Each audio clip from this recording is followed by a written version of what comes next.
ang alagad ng batas dapat protector ka ng taong bayan. Hindi yung ikaw yung mismo sisira sa kinabukasan ng taong bayan. Napakasakit ng ganito nangyayari sa atin, Yeah. na So na ino-oppress yung ano no, yung well, sinasamantala yung kahinaan ng tao. Yun sir, doon 'wag ako na tayong lumayo. Eh, ang presidente mong bangag ninyo diyan sa Pilipinas, eh, ino-oppress na nga, sino-suppress nga tayo. Nakita mo yung huling maisog diyan, sir, yung oo, venue eh. doon hinarangan ng mga truck. Kaya nga, eh, Mm. kaya napakagandang magiging speaker po kayo. I hope naririnig tayo ng maisog, organizers nila Pangulong Duterte. I hope na shout out kay Pangulong Duterte at, kasi narinig ko, eh, I think sinabi mo sa akin na hindi ka DDS. But Mhm, opo, opo. this is not about the DDS or BB or bangag ka or what.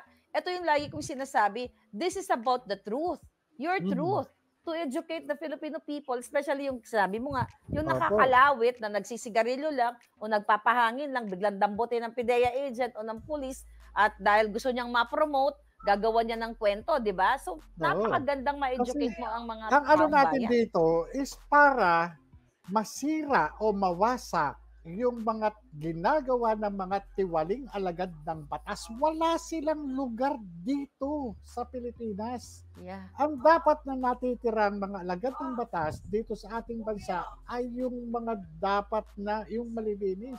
Yung tumutupad lamang talaga ng sinumpang tungkulin. Hindi yung manghuhuli ka lang diyan ng walang kinalaman ano for compliance. So wala, ganun lang eh.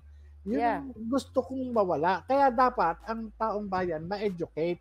Kasi pag na-educate ang taong bayan, lalo na yung mga ama ng tahanan o yung mga ina ng tahanan. Kawawa talaga Kasi yung ito mga yung mga Pilipino. importanteng ano eh, no? Importanteng miyembro ng pamilya. Kasi kapag nawala ang isa diyan, masisira na yung pundasyon ng Yeah. tahanan. Yung mga bata ang kawawa. Kaya nga ito yung dapat maingatan. Kaya nga sabi ko nga kung sasali ako sa maisog ano, ito yung isa doon sa mga tututukan ko para ma-equip o mabihisan ang taong bayan. Hindi basta pwedeng apihin na lang sila. Yun eh, Yeah. ganun eh. Alam mo napakaganda mong speaker dun. Maliban pa na ikaw ay dating police, PIDEA agent, isa ka pang OFW. Complete package ka, sir. Masi-share mo yung masi-share mo Oo. yung mga karanasan mo doon sa PIDEA as a police, you know.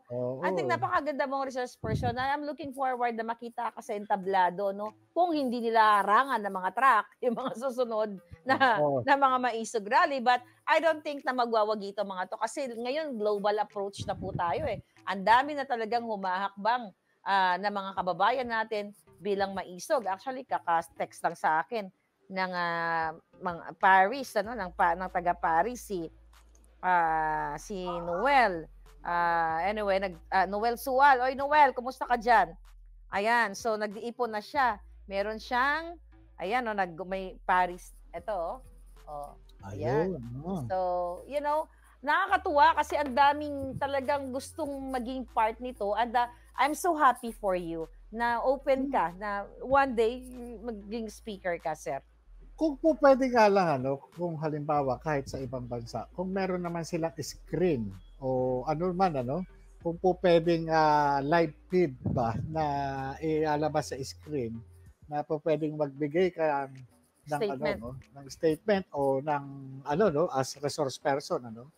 Para at least yung availability ako naman yung availability ko ready.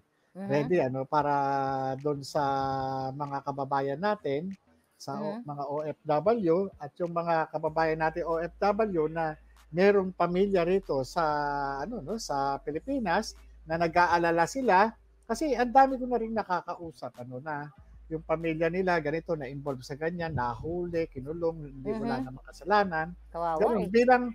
bilang alagad ng batas at naka-experience din ano at nakaranas ng mga kulturang ganyan ano yung naranasan ko yan eh personal experience ko no sa PIDEA na talagang merong ganyan kaya nga ako Yeah. ano eh kinasuhan ako ng false testimony kasi pinanindigan ko talaga na hindi totoo na nangyari yan walang kasalanan yan di ba. Yes. So, Actually, yun yung binalikan ako ng PIDEA. yan yung ano, 'di ba? Yan yung kakaantig na parang sinasabi sa ni was that General ano Santiago, Oo.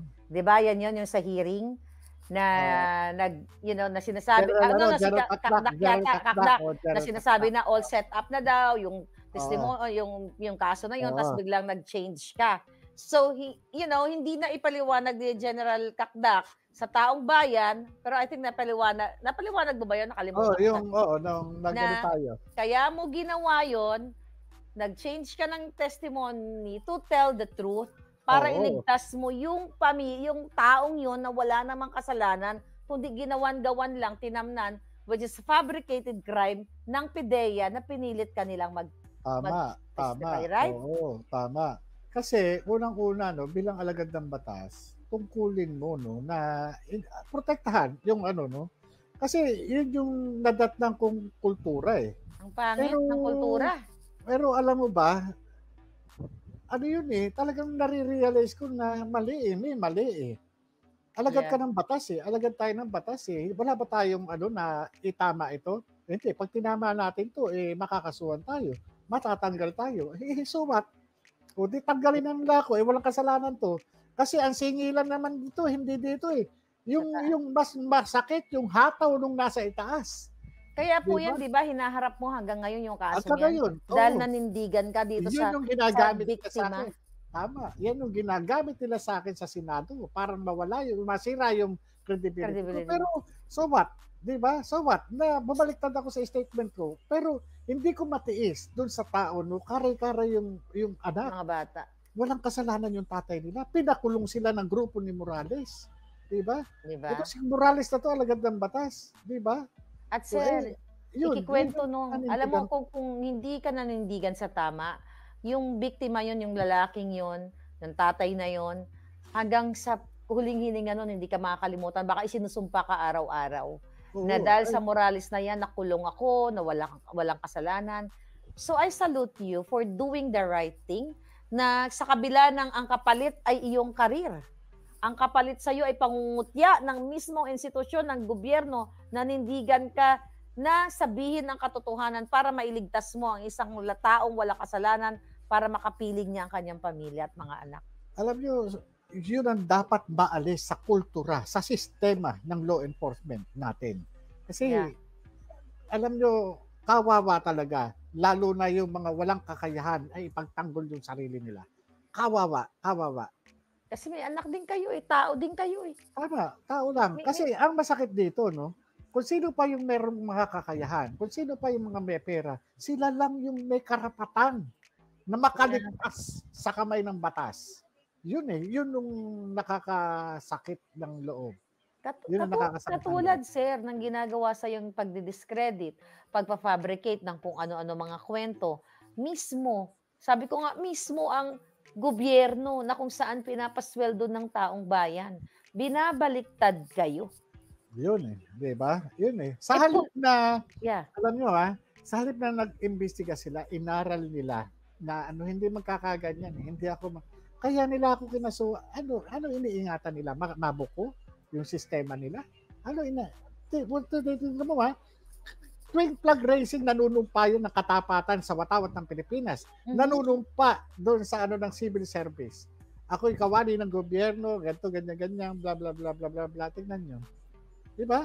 Hindi nahihiya. Hindi Makakapal po nahihiya sa talaga. mga sarili. Makakapal po talaga ang mukha nila. Kaya I hope, talagang mawakasan na itong mga bangag na ito. Well, for sure naririnig tayo nitong mga kawani ng gobyerno na kung nandiyan pa sila ngayon, sana matouch naman natin yung puso nila, na magkaroon naman kayo ng puso para sa mga taong binibiktima ninyo. Kasi sabi ko nga, kung ako talaga makakuha ko yung power doon sa Cambodia, kulamin ko talaga lahat yung mga yan, sir. But joke lang. But anyway, dala po yun ang inis ko. Nakawawa talaga yung mga biktima na, na tinatamnan ng kaso, like ako. Di ba? Awa, sabi ko, hindi ko nga alam. Pareho tayo. Yeah. Pareho tayo. Hindi ko nga alam kung 1 million, warrant of arrest ang meron ako sa Pilipinas. I don't know, dahil sa kagagawa ni Marcos Jr. at ni Bangag. At even here, pinapuntahan nila ako pero nilalabanan ko sila. But ganun pa man, I'm so excited for you na sana po maging part kayo ng maisog rally at maging speaker kayo at ma-educate, mapukaw ninyo ang damdamin ng mga tambay na rin. Yung mga tumatambay kasi, mainit yung bahay, lalo na ngayon, mainit ang sitwasyon. Oo. Kaya Nagpapahangin lang. yun ang mahirap. Kagaya nga, yung mga, lalo na, yung mga less fortunate talaga. Yeah. Hindi, walang kakayahan bumili ng electric fan, lalo na ng aircon. Siyempre, tatambayan sa labas hanggang palalamigin yung loob ng bahay. Oo. Ang problema, pag nadaanan, eto na. Diba? Kawawa. Kawawa talaga, sa totoo lang. So nung nakulong ka, marami ka nakausap po na mga Marami. na ganon? Oo, maraming kaso. Saan kulungan yun? Pasig. Sa Pasig. Kaya nga, grabe. Kung titignan mo, no, alam mo kaagad kung paano eh. Kasi ano oras ka nahuli, tapos anong oras yung kaso sa'yo, ganun, mayroong kaagad discrepancy. Diba? Ina-adjust yung mga, yung DTPO, yung date, time, place of occurrence. Napaka-importante kasi niyan ng, kasi ang ginagawa doon sa, karamihan ng manahuli, kinakalawit muna bago pagka nakakalawit na, tsaka yung palalabasin, nagkaroon ng bypass operation, nagkaroon ng gagawa ng fabricated crime. Oo, gagawa na ng senaryo. Grabe. So, yun yung isa doon sa nakikita ko, na sabi ko, hindi dapat ganito eh. Magkaroon dapat ng, ng kaayusan. Talagang, maitama. Hindi yung, Kaya nga, alam mo, marunong ang Diyos eh, no? May mga plano talaga ang Diyos, para sa mga tao na patuloy na nananalangin at nagtitiwala sa Kanya. Naglalagay ang Diyos ng mga tao na ito yung tutugon doon sa mga panalangin ng mga taong walang kakayahan para ipagtanggol yung mga sarili nila. Yun eh. Kaya nga, ako naniniwala, bakit nagkaroon ng Maharlika? Diba? Bakit nagkaroon ng ganyang tao na Kasi nga may plano ang Diyos eh. Dahil nga, wala na eh.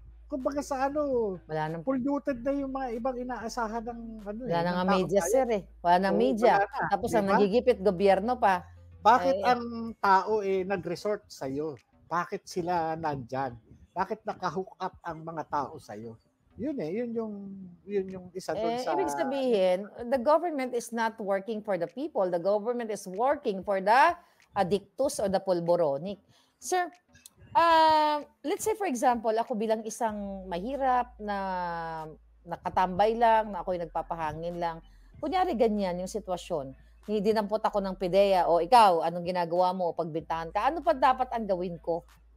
Kung ako ay, wala akong kontak kay kani-kanino, ano dapat ang karapatan ng isang mamamayang nakaupo lang dyan na biglang kakalawitin o hilain itong mga PIDEA agents sa tiwali? Ano dapat ba?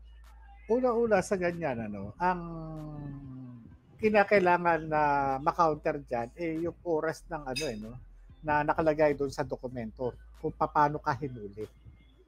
At yun, kinakailangan testigo nung doon sa lugar na yun yung kinakailangan mapatotohanan. Or doon sa isang komunidad, dapat magkaroon ng CCTV, no? Yun yung dapat na kasi ang CCTV hindi nagsisinungaling yun eh. Hindi nagsisinungaling kasi lalo na sa mga barangay, no? Para mapangalagaan ang inyong komunidad, dapat maglagay kayo ng kasi yan yung deterrent kasi yan eh. Deterrent eh. O doon sa magkakapit-bahay mag-ambag-ambagan. Mag-ambag-ambagan para kung di man makapag-provide ang barangay doon lang sa komunidad, magkakapit-bahay. Siguro naman 10 magkakapit-bahay. Magkaroon sila ng ambagan.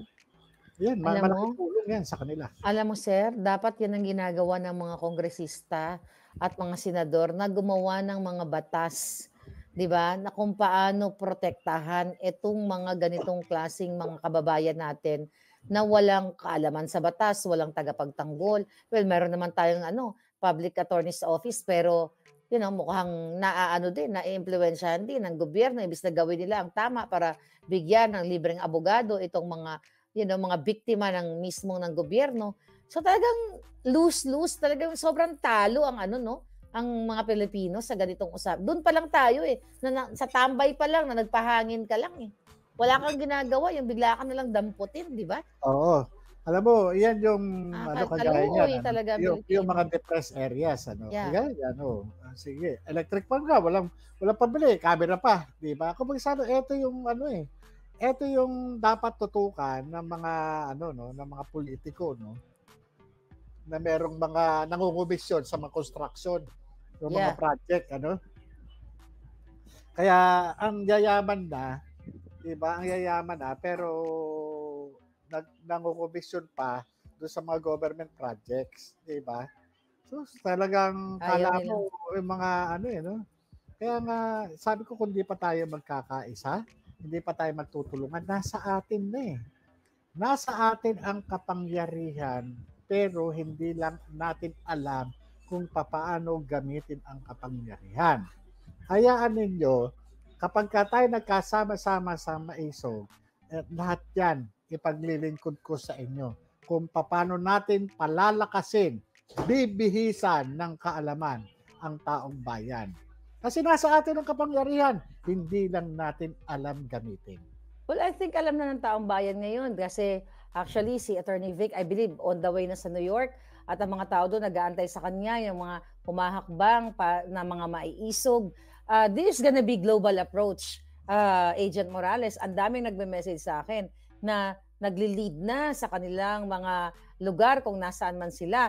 At hindi lang po ito pang OFW. Kung mga barangay, bawat barangay, mag-message lang kayo sa amin. Sa akin, ayan, ilalabas natin dito. Ayan po yung aking email, maharlikanetwork@protonmail.com. Yan, wag i-screenshot yun na yan. Pag may mga video kayo o may mga tanong kayo, paano pa mag-form nitong maisog rally na ito, connect tayo sa mga maiisog organizers. And also sa mga OFW, we have panawagan, June 15 is No Remittance Day. A sign na protest natin sa gobyernong bangag. At syempre, agent, puro kasi attorney mga nakakausap natin dito. Well, ikaw naman, munti ka na maging attorney, kaya lang sinira ng PDEA yung buhay mo, kaya hindi natuloy, tama? So anyway, so hindi nakakaalam. Mamaya pag-usapan natin, may time pa po ba kayo? O mang-interview na kayo? Okay lang po, okay lang po. Pero gusto ko munang pasalamatan yung mga taong gustong mag-message sa'yo o magbigay ng tulong, Expedia Agent Jojo Morales at protonmail.com. Ayan po ang kanyang email.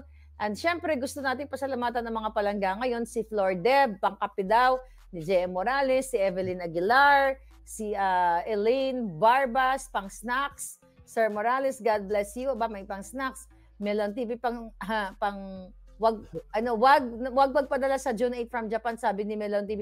June 15 na tayo palangga kasi ang advice ni Atty. Valera, June 15 daw. So, well, let's go June 15, not June 8. Si Aki, God bless sa iyo, Sir Morales. Thank you. Arcelia Zinea, si Hershey from Hong Kong, at si VM Love. Thank you very much. So, pag-usapan natin muna, sir, yung pagiging, nakwento po kasi sa akin, off-cam, ni Agent Morales kanina, yung tungkol dito sa pag-aabogasya niya sana. So, di ba nag-aral kayo ng law? Opo, ikwento nyo, sir, yung matanda na ako na, kaya lang, nung nasa law school na ako, bigla naman akong nakulong. Hindi, sir, kwento mo muna, sir, yung di ba, tama ba yun, yung pagkaalala ko na, doon ka dapat mag-i-enroll, kaya lang nandoon si... Oo. Merong nagano sa akin na sa MLQ yun, Yun, yan, Ngayon, professor yung kaibigan ko na lawyer doon. Okay. At isang government official. Ngayon, sabi niya, doon ka na lang at mura naman ng tuition doon. Ganyan. Sa MLQU. At yun, doon nga sa professor. So, nung eto na, nakita ko, sabi ko, presidente pala itong si Topakits. Si Ochoa, yung nagtigil ng pag-grade. kaya sabi ko, ayoko na dito. So, kaya yun, napunta ako na ibang, na school, ibang law school. So, nakailang years po kayo? Bago pa lang. Kaso lang sinira yung buhay mo. Oo, nasira yung momentum ko at talaga, kasi sa law school kasi, talagang buong oras yung Yes, kailan mo buong araw, magbasa. Kasi paggabi Mm. ka, kasi dire-diretso nabasa, more on reading ka Yeah. more on reading. Tapos makakatulog ka 4:00 ng madaling araw, 5:00. Mm. Tapos yun na, pag may trabaho ka ng umaga, pagdating ng hapon, tira ka na naman ng law school na naman. Gano'n Grabe. naman, Kaya hindi po puwede kasi do'n pa lang sa mga ang Mahirap dami niyong talaga. babasahin. Tapos yung mga Actually, case ako nag-attempt studies. ako dito, kaso hindi kaya ng schedule ko. Hindi pa naman ako naka-enroll. Mm. Nag-inquire pa lang ako, nakausap ko na yung dean, da. That was 4 years, 4 or 5 years ago. Kaso hindi talaga kaya ng powers ko dahil unang-una siyempre kung ano ka na, nagtatrabaho ka, may pamilya ka. Kaya dun sa mga bata, habang may nagpapaaral sa inyo, Naku, oo, gawin niyo na samantalahin ngayon. nila. Kasi iba Samantalahin nila. na kapag may anak ka na, may pamilya ka na, Tama, iba na oo. yung mind setting mo, At saka yung time mo, Yung yung time mo iba na. talagang Mag-aral kayo palangga. oo. Mm. Kaya nga hangga't may nagpapaaral at hangga't may pagkakataon kayo, go lang. Yeah. Kasi lalo na kahit Go kid, thank you. pero importante yung sabi nga wala namang monopoly ng ng Ang knowledge. edukasyon, yeah. Oo. Hangga't basta yung yung nag-security sa akin nung hearing ko sa Pampanga. Aha. Gusto raw nilang mag-aral. Gusto nilang mag-ETIAP. Sabi ko, sige, go. Kasi ako, nag-ETIAP ako Ano Isang ibig sabihin nun? Expanded Tertiary Education Accreditation Program, Equivalency Accreditation Program. Ito yung Ilang months po memorandum. yun? Bali, 1 taon ko lang kinuha yung 4 years course yung 4 criminology. years yun? Oh, wow. Oo. 4 years yun, pero 1 taon ko lang kinuha. Bakit ganon? Oo, kasi yung mga nakakapag-avail ng ETIAP, ito yung meron kang 5 years na ron sa field mo. Halimbawa, Meron ka ng kursong halimbawa, barangay health worker ka, Oo. Tapos nag-ETIAP ka, kinuha mo nursing, Mhm. Pwede mo kunin yan ng 1 year lang. Tapos magbo-board ka na. Ako, nung maka-graduate ako, may board yung kinuha kong course, Mhm. So, ayun. Yun yung kaya Gusto daw niya naging mag-aral ni si consultant ako. Oo.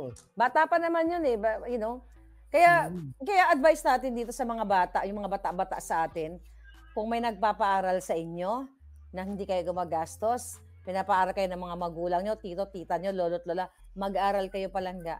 Kasi kapag umabot na kayo sa age na nagkaanak na kayo, ang dami nyo ng priority sa buhay, may trabaho kayo, ang hirap na.